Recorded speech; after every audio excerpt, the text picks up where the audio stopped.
It is pretty much inevitable that as an artist, you are going to have a peak, a song that just blows up, a song that is bigger than you as an artist. And of course, that means that K-pop groups are no strangers to this either. Hi everyone, welcome back to the channel. And today we're going to be talking about K-pop groups versus their most popular songs. As always, if you do enjoy, make sure to like and subscribe, and let's get into it.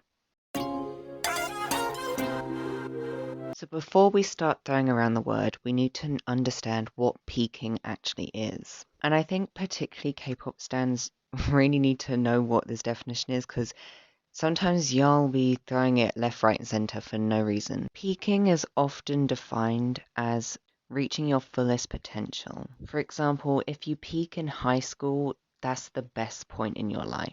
Artistically speaking, if someone's reached their peak, it means that they've released their best song and are at their most relevant. And as a result of that, they're never going to get at that same level ever again in their career. So you can already see how peaking can be really good in the moment. However, long term, it does have consequences. Let's look at a real world example. Now, I don't know about any of you guys, but I definitely grew up watching Stampy. And when he was in his peak, everyone ate everything up. Like, every series he did was just an eat fest. But then he started to lose popularity after he peaked. And after that, people would only know him for his Lovely World series. And they just always ask him, where's Lovely World? What is this? We want Lovely World. And that's because that was the peak in his popularity. So now, how does this all relate to K-pop groups? Well, it feels like after a group's peak, they are constantly haunted by their most popular song. And let's delve deeper into that. So let's say you put out a song and it blows up, goes viral. You're basking in success. Everything's well. It basically launches your career in some cases, and it's going great. However, as the years go by, you fail to replicate the same success as you did. You come close on occasions, but never actually take the biscuit. And that song, that one successful song, is the reason for it. It haunts you. You have to perform it. And every time you put out something new, it constantly gets compared to it because that was your peak, that was the best. Now, while your true fans may stick with you and eat everything you put out, to everyone else, you're just not as good, and you never will be. Now, you see this constantly in media. However, if we're strictly taking a K-pop stance, I think a really good example is Twice. Now, they're in possibly the worst situation because they can have kind of two peaks. A lot of people say that Feel Special is their best title track, so there's that respect. But then also some people say how their cute stuff is just, way superior to the stuff they put out now.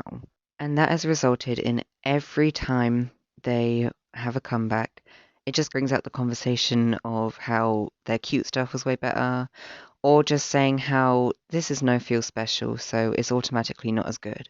I don't think I have to be the one to tell you this is unfair, but yeah. This is only one consequence, and there are others, so let's talk about them. So this does kind of link with what I was just saying, but it can overshadow other good songs that are in the group's discography. If everyone is focused on just one song, they may not just give others a listen, even when they are good. If your follow-up isn't good enough or doesn't live up to the expectations already set, no one's going to check it out, even if it is a good song. And if it's a bad song, well, that obviously just makes people want to check it out less. Leading into the next thing that I thought of is it can pressure companies to recreate the success that was made by that one song, which can lead to the group's other songs being formulaic and generic, which ultimately is a detriment to them. Two major examples of this is Blackpink and Momoland. I'll start with Blackpink. I think we all know by now, but they have been using the same old formula. You can see this with Boombayah, Playing with Fire, and then the big one, do do do do, then Kill This Love, and How You Like That. And then with Momoland, they had a massive breakout with Boom Boom, and then after that, they had songs that all sounded basically the same. For example, Bam, that was very similar to Boom Boom. But with Momoland, it is quite sad because it also ended up overshadowing their other songs that didn't sound formulaic. Just the whole Momoland situation is incredibly sad, but that's a topic for another day. So these are the reasons I could come up with as to why it's bad for groups to be overshadowed by their most popular songs. But are there any groups that accept this rule? Are there any groups that their most popular song, doesn't overshadow them? Well, it was actually really hard to think of any groups that went against this, and I think that's because it is just so common. But I did come up with some, I think. The ones I came up with are aespa, G Idol, and Girls' Generation. So then I was thinking, well, what links these? What, has made them the exception? The reason I could come up with, and it's really bad, is they just consistently make good music. That's all I can put it down to, is they are consistently good. They don't flop hard and they don't slay massively.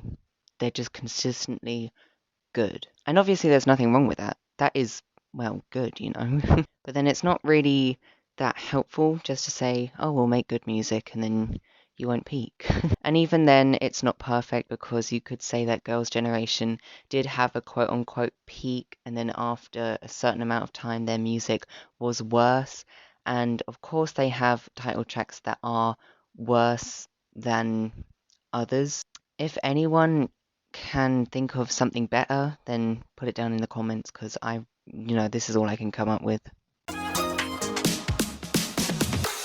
In conclusion, of course, having a big hit song is not bad, but if it results in haunting your whole career by not being able to follow it up, then it can definitely be damaging. And the only way to combat this is to consistently make good music, I guess. I hope you enjoyed this video, and if you did, make sure to leave a like and subscribe. Stay safe, and I'll see you on the next one. You make me feel special.